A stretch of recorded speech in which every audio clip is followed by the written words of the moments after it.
नमस्ते, मैं अभिनय आकाश और प्रभा साक्षी के इस खास कार्यक्रम एमआरआई में आपका स्वागत है। एक बार फिर से हम आपके सामने मोस्ट रिलायबल इन्फॉर्मेशन यानी एमआरआई के साथ मौजूद हैं। उत्तर प्रदेश की राजनीति एक प्रयोगशाला है जिसमें जात, धर्म, संप्रदाय, लगभग हर तरह के राजनीतिक समीकरण का प्रयोग होता रहा है। साल 2014 का लोकसभा चुनाव, 2017 का विधानसभा चुनाव, 2019 का लोकसभा चुनाव के नतीजे ने एक बात तो साफ ही कर दिया कि यूपी में योगी के टक्कर का कोई नहीं। योगी आदित्यनाथ को बीजेपी का फायर ब्रांड नेता माना जाता है, लेकिन वक्त ऐसा भी था जब उत्तर प्रदेश की सियासत में कल्याण सिंह की तूती बोलती थी।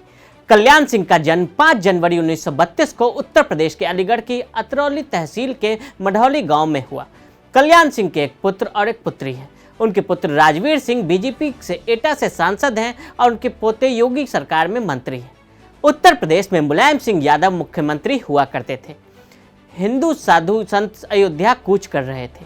उन दिनों श्रद्धालुओं की भारी भीड़ अयोध्या में पहुंचने लगी। प्रशासन ने अयोध्या में कर्फ्यू लगा रखा था। इसके चलते श्रद्धालुओं को प्रवेश नहीं दिया जा रहा था। पुलिस ने बाबरी मस्जिद के 1.5 किलोमीटर के दायरे में बैरिकेडिंग कर दी। कार सेवकों की भीड़ बेकाबू हो गई। पहली बार 30 अक्टूबर 1990 को कार सेवकों पर चली गोलियों में 5 लोगों की मौत हुई।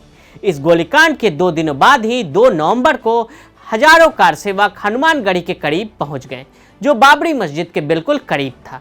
प्रशासन उन्हें रोकने की कोशिश कर रहा था, लेकिन 30 अक्टूबर को मारे गए कार सेवकों के चलते लोग गुस्से से भरे थे। हनुमानगढ़ी के सामने लाल कोठी के सकड़ी गली में कार सेवक बढ़े चले आ रहे थे। पुलिस ने सामने से आ रहे कार सेवकों पर फायरिंग कर दी, जिसमें करीब 1.5 दर्जन लोगों की मौत हो गई। यह सरकारी आंकड़ा है। जहां एक तरफ प्रशासन की ओर से कार सेवकों पर सख्त रुख अपनाया जा रहा था, ऐसे में बीजेपी उनके मुकाबले कल्याण सिंह को खड़ा कर दिया। कहा जाता है कि इस दौर में कल्याण सिंह बीजेपी में अटल बिहारी वाजपेयी के बाद दूसरे ऐसे नेता थे जिनके भाषणों को सुनने के लिए हुजूम उमड़ता था। उग्र तेवर में सीधा ललकार वाली अदा लोगों को खूब भाती थी। वक्त का पहिया घूमा और 6 महीने बाद जून 1991 का दौर आया। केंद्र से राजा साहब यानी वीपी सिंह की सरकार जा चुकी थी।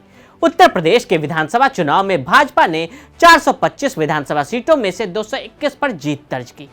चारों तरफ रामलला हम आएंगे, मंदिर वहीं बनाएंगे के नारे गूंज रहे थे। अटल, आडवाणी, मुरली मनोहर, भारत के 3 धरोहर की धूम चारों ओर थी।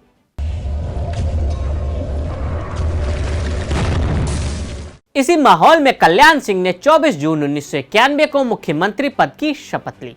बतौर सीएम कल्याण सिंह का पहला कार्यकाल केवल 1 वर्ष 165 दिन का रहा। उसके बाद आता है 6 दिसंबर 1992 का दिन। 1992 अयोध्या में बाबरी का विवादित ढांचा कुछ ही घंटों में ढाकर वहां एक नया अस्थायी मंदिर बना दिया गया। एक तरफ ध्वंस के उन्माद में कार सेवक और दूसरी ओर हैरान, सन्ने आवाक विश्व हिंदू परिषद और बीजेपी नेता। बूझ ही नहीं पड़ा कि यह सब अचानक से क्या हुआ। जिस वक्त ढांचे पर कार सेवकों ने हल्ला बोला, दिल्ली से लेकर लखनऊ तक राजनीति बेहद गर्म थी। दिल्ली में प्रधानमंत्री 7 रेस कोर्स के अपने घर पर टेलीविजन के सामने बैठे थे, तो मुख्यमंत्री कल्याण सिंह लखनऊ में कालिदास मार्ग के सरकारी आवास की छत पर धूप सेक रहे थे। कल्याण सिंह ने बिना गोली चलाए परिसर को खाली कराने को कहा। हालांकि वे इस बात से नाराज थे कि अगर व्हीप की ऐसी कोई योजना थी तो उन्हें भी बताना चाहिए था। विध्वंस प्रकरण के लिए कल्याण सिंह को जिम्मेदार माना गया। कल्याण सिंह ने नैतिक जिम्मेदारी लेते हुए मुख्यमंत्री पद से इस्तीफा दे दिया, लेकिन दूसरे ही दिन केंद्र सरकार ने उत्तर प्रदेश सरकार को बर्खास्त कर दिया। उस वक्त त्यागपत्र देने के बाद कल्याण सिंह ने कहा था कि यह सरकार राम मंदिर के नाम पर बनी थी, उसका मकसद पूरा हुआ। ऐसे में सरकार राम मंदिर के नाम पर कुर्बान हुई। मुख्यमंत्री की कुर्सी गंवाने के बाद कल्याण सिंह को जेल भी जाना पड़ा। अयोध्या में बाबरी मस्जिद गिराए जाने और उसकी रक्षा न करने के लिए कल्याण सिंह को 1 दिन की सजा भी मिली थी। प्रदेश चुनाव की दहलीज पर खड़ा हो गया। बीजेपी को पूरा यकीन था कि राम नाम की लहर में सत्ता पर वापसी तय है, लेकिन इस दौरान प्रदेश की सियासत भी बड़ी तेजी से करवट ले रही थी। बसपा सुप्रीमो काशीराम और सपा के मुखिया मुलायम सिंह यादव की नजदीकियां बढ़ रही थी। दोनों दलों ने गठबंधन किया और बीजेपी के सामने नारा दिया, मिले मुलायम काशीराम, हवा में उड़ गए जय श्री राम। 1991 में 221 सीटें जीतने वाली बीजेपी इस चुनाव में 177 सीटों पर ही रुक गई। वहीं बसपा ने 109 और सपा ने 67 सीटें हासिल कर गठबंधन की सरकार बनाई। 1997 में कल्याण सिंह दोबारा यूपी के सीएम बने, लेकिन उनका जलवा और हनक पहले जैसा नजर नहीं आया। प्रदेश कई नाटकीय घटनाक्रम से रूबरू हुआ। मायावती ने कल्याण सरकार से समर्थन वापस लेकर सरकार गिरानी चाही, तो कल्याण सिंह ने दूसरी पार्टियों को तोड़कर अपनी सरकार बचा ली। फिर जगदम्बिका पाल प्रकरण और अटल बिहारी वाजपेयी का लखनऊ में अनशन। अंततः कोर्ट के हस्तक्षेप के बाद कल्याण सिंह सरकार की वापसी हुई, लेकिन आगे का रास्ता तो और भी कठिनाइयों से भरा रहा। असंतोष पर काबू पाने के लिए केंद्र को अंततः कल्याण सिंह को हटाने का फैसला लेना पड़ा। 1999 में कल्याण सिंह को पार्टी से निकाल दिया गया और उन्होंने राष्ट्रीय क्रांति दल नामक पार्टी बनाई और बीजेपी को खत्म करने की कसम खाई। फिर 2004 में वापसी और 2007 में मोहभंग जैसी बातों के साथ कल्याण सिंह का बीजेपी में आना जाना लगा रहा, जिसके बाद 6 दिसंबर की घटना के लिए मुसलमानों से गिले शिकवे भुलाकर दोस्ती करनी भी चाहिए और एक इंटरव्यू में कहा कि मुसलमान भाई भी बीजेपी को खत्म करना चाहते हैं और हमने भी अपनी ज़िंदगी का यही मकसद बनाया है। चुनाव में वो खुद को तो खास फायदा नहीं दिला सके, लेकिन बीजेपी का काफ़ी नुकसान करा दिया। 2007 के चुनाव में बीजेपी ने कल्याण सिंह को सीएम चेहरा बनाया, लेकिन पार्टी तीसरे स्थान पर खिसक गई, जिसके बाद बीजेपी की ओर से कल्याण सिंह के रिश्ते और तल्ख हो गए। उन्होंने बीजेपी को खत्म करने की दोबारा कसम खाई। कल्याण सिंह ने सपा के समर्थन से निर्दलीय लोकसभा का चुनाव भी जीता, लेकिन मुस्लिम वोट के छिटकने के डर से सपा ने भी कल्याण सिंह से किनारा कर लिया। 2014 आते आते बीजेपी को एक बार फिर कल्याण सिंह की जरूरत हुई। इस बार उन्होंने कसम खाई कि आखिरी सांस तक बीजेपी में ही रहूंगा। सितंबर 2014 में उन्हें राजस्थान का राज्यपाल बनाया गया। सितंबर 2019 में उन्होंने कार्यकाल समाप्त होने के बाद बीजेपी की सदस्यता ली।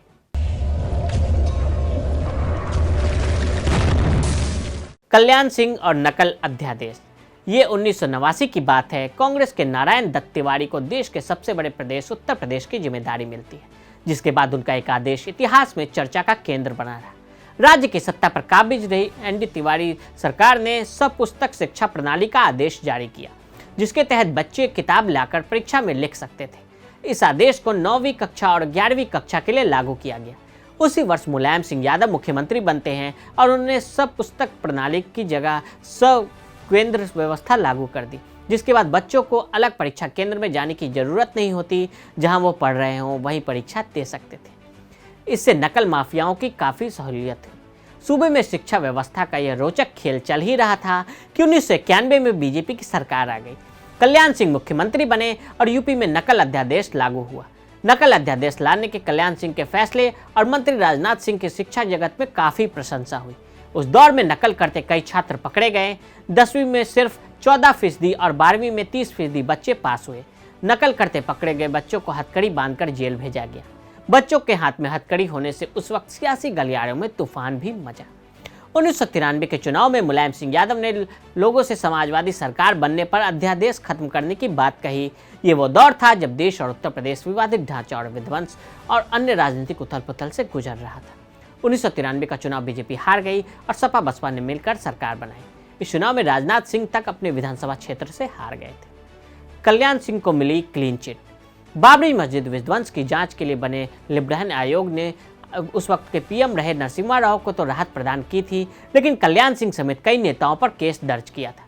लेकिन इसी वर्ष सितंबर के महीने में सीबीआई की विशेष अदालत ने फैसला सुनाते हुए कहा कि बाबरी विध्वंस की घटना पूर्व नियोजित नहीं थी, बल्कि आकस्मिक थी। सीबीआई आरोपियों के खिलाफ आपराधिक साजिश रचने के मामले में पर्याप्त सबूत पेश नहीं कर सकी, इसलिए सबको बाइज्जत बरी किया जाता है। तो आज हमने कल्याण सिंह के राजनीतिक उतार चढ़ाव का संपूर्ण विश्लेषण किया। आज के लिए दे इजाजत, और ऐसे रिपोर्ट्स को देखने के लिए प्रभा साक्षी के साथ लगातार बने रहें। वीडियो को देखने के लिए फेसबुक और ट्विटर पर हमें फॉलो करें, यूट्यूब पर प्रभा साक्षी को सब्सक्राइब करें।